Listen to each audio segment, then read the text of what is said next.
Okay, so next time I'm going to review, I keep seeing people asking about on all these different websites I go to is opinions on the Orange Micro Terror. I got this thing. I love it. I use it all the time. I cannot believe the sound that comes out of this hulking beast right here, which, as you can see, fits in the palm of my hand. It's so ridiculously small. Here's a little comparison. Here's just like a little stomp box Joyo Vintage Overdrive. It's kind of amazing for 40 bucks. Highly recommend it. Anywho, you can see, I mean, they're literally, I mean, it's just a bit footprint a little bit bigger than a stomp box. This thing weighs nothing. And it's 20 watts. The thing is fucking loud. Like this, for using in my house, I can't turn this thing up past, I don't know, what, 9 o'clock on the volume. I mean, it's basic. You're not going to get any more straightforward than this. There's a gain, tone, volume knob, headphone output, one input, basic on the back, speaker output, and the AC adapter, which is probably the biggest downfall of this thing, is the pain in the ass that is this adapter. I mean, it's basically like a laptop adapter here for this. So it's really annoying having to, fish this thing around everywhere. I'm worrying about ripping this part out of the back because this thing weighs nothing. And if you give a good tug on your cable for some reason, this is going to go flying. But yeah, there's one tube in there, one preamp tube. I don't know if you can see it or not, 12AX7 tube. Solid state power section. But the tone on this thing is insane. And it responds really well to picking dynamics, any kind of adjustments to the volume knob on your guitar. One thing I forgot to mention, there's a mini jack on here too, if you want to plug in your iPad, iPhone, whatever, you want to run a backing track through it, which I kind of don't recommend, especially if you're using games, because it's going to sound like ass. But the headphone jack is another issue that's kind of a downfall on this thing. It's really harsh. I don't really recommend using it. If I'm doing anything with headphones, I'm just going to run like either Amplitude or Guitar Rig or something like that. But for pushing this, for pushing speakers, this thing sounds insane. And also have the little cab as well, which has a whopping 8-inch speaker in it. And when you form the Voltron combination of the head, and I mean, this thing's still maybe 1.5 feet, 2 feet tall. But again, this speaker is so ridiculously loud. And one good thing about having an 8-inch, especially if you're going to be using it for recording at home, you're not going to have to roll off any of the bass end. There's not going to be much bass response there. And usually when you record, you want to filter out anything below 80 or 90 hertz on guitar anyway, maybe up to 120. So this is great for home recording. I definitely don't recommend using this at a gig or anything like that, but for recording, this will be great, especially if it mic'd up properly. So I'll hook up this to this cab, go through a couple different guitars. I'll hook it up to, I have an Egnater 112 cab underneath my desk that has a Celestion Vintage 30 in it, so you can hear the difference when it's running through something with a little bit more meat to it. So yeah, let's get to it. A lot of the reviews I read about this amp said that it's hard to get a good clean channel out of here. Or good clean sound, I should say. I'm using a 50s reissue strat with just the vintage style pickups in here. They're pretty low gain. I'm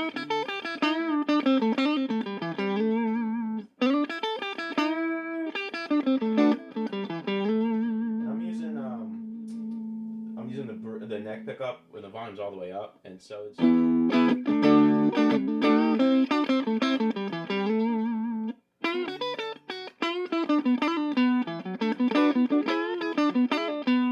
So, it's not, a Fender chimey clean, but it's pretty good. I mean,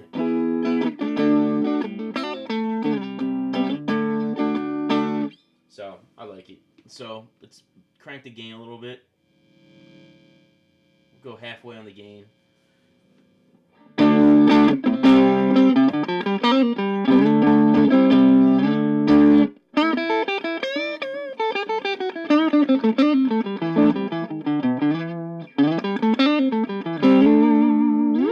So again, a little bit more breakup. Nothing crazy yet.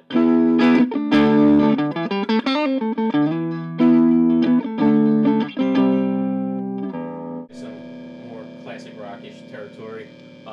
We can just dime out the gain, and you know, this again, single coil 50 style Strat.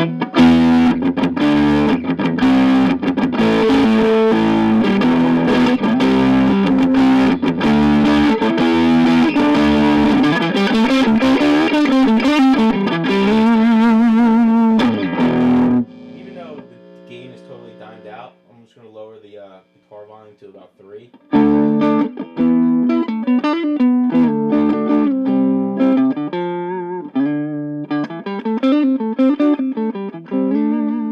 So, you know, this is, even though it's a single channel, I mean, it's, without having a foot switch, you literally just use your volume knob and you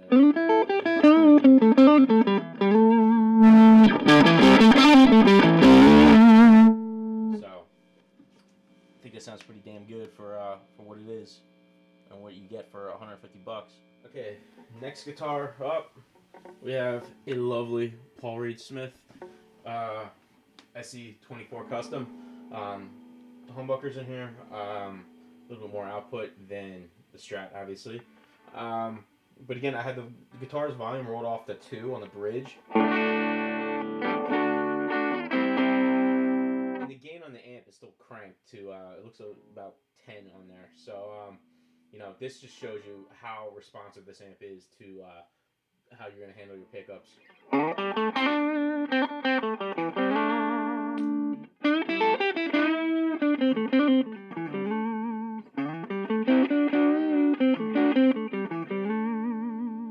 So, I mean, that's on 2. Roll up the volume to 10. And I, you know, haven't touched anything on the amp. That's all volume.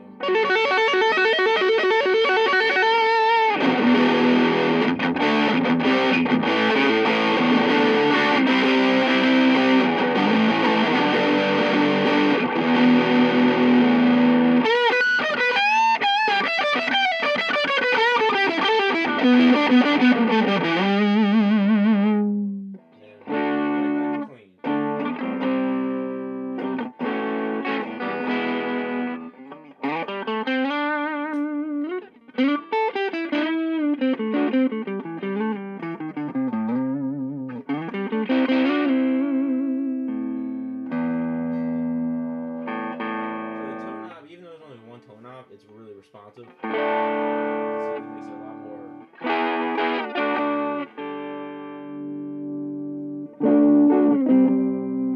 Get your jazz mode on, but I usually just, you know, depending on the guitar, I usually keep it around 50-50. Maybe back off the treble side a little.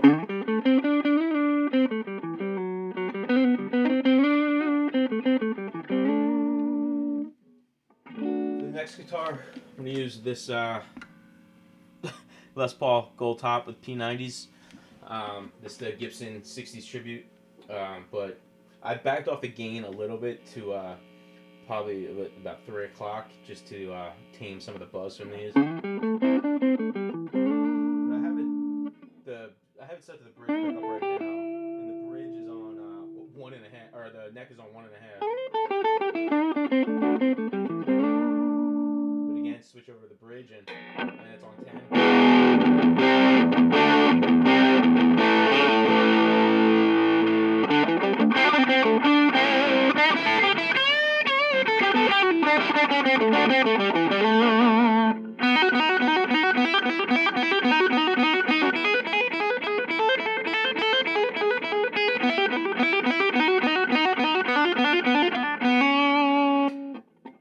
Right back to clean. So,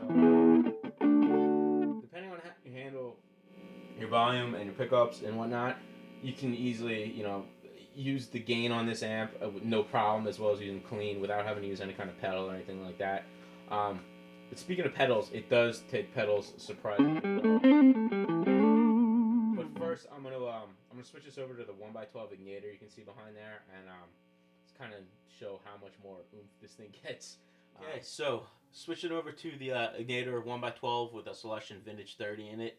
I'm just using the Gold Top Les Paul with P90 straight into the front of the Micro Terror. Again, it kept the gain where it was at about 3 o'clock. The volume is way down. It looks like to be on 2 out of 10. And this thing is pretty loud. But I have it on the bridge pickup, or the neck pickup on the Les Paul, set to 1.5.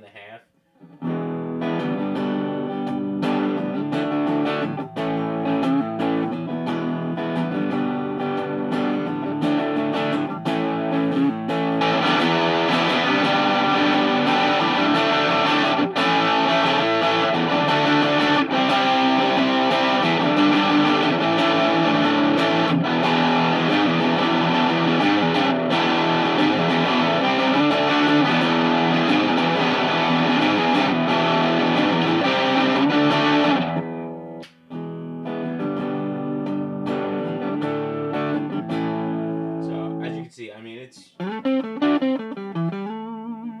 that's bridge or neck, bridge.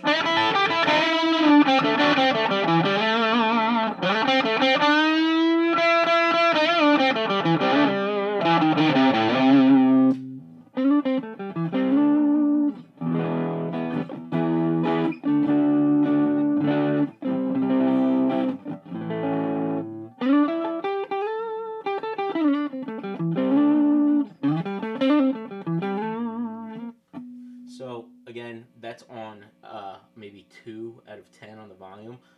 This thing gets really damn loud for being how small it is. Yeah, this thing, I think you could definitely gig with this in a bigger cab, like at least a 1x12 or something bigger. I mean, this little thing that's a little bit bigger than a stomp box can easily power a 4x12, and as long as your drummer isn't a masochist, you should probably be able to be fine with it for smaller gigs. So next, I'm gonna plug in a couple pedals. Okay, up next, I have one of my other Strats. It's just a standard Strat, nothing crazy. Stock pickups again. It's tuned down to E flat, but I wanted to show how this amp responds to a few pedals. So I just pulled some that were close by. These are actually relatively cheap pedals, just keeping in line with how cheap this amp is. There's the original, whatever the standard original Fazel inductor Crybaby Y is, a Joyo Vintage Overdrive True Bypass. It's a 808 ripoff. It's a pretty damn good value for $40. And then this thing I just picked up because it was $26, and it's the Rogue analog delay, and I'm shocked at how amazing this thing sounds for $26 for an analog delay. I'll probably do a review on this thing later. Once I really mess around with it more. But just to show you how the amp handles the pedals, thought I'd set a few up. So, again, the amp, the gain stole at about, I don't know, I guess about 7 or 8 on there. Volume's 1 or 2. My guitar's, the volume, I'm on the neck pickup, the volume on 4. So, classic, Strat, clean sound.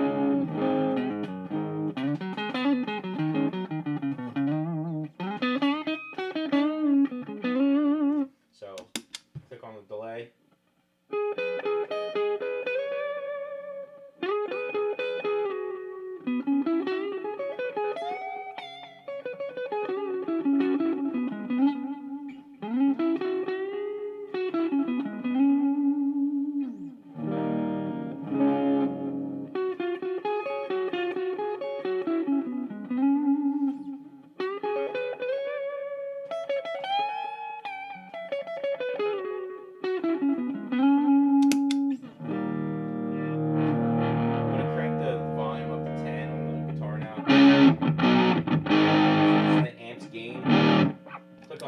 Vintage Overdrive.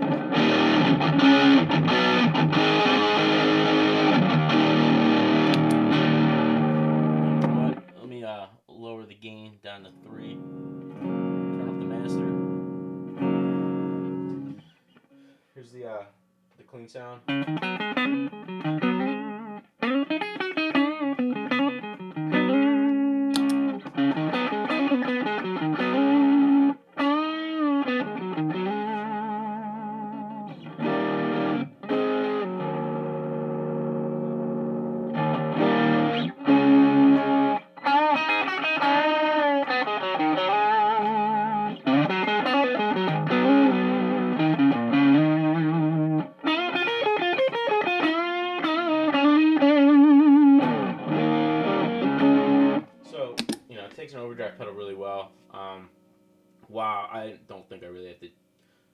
demo that. You guys all know how a wah sounds.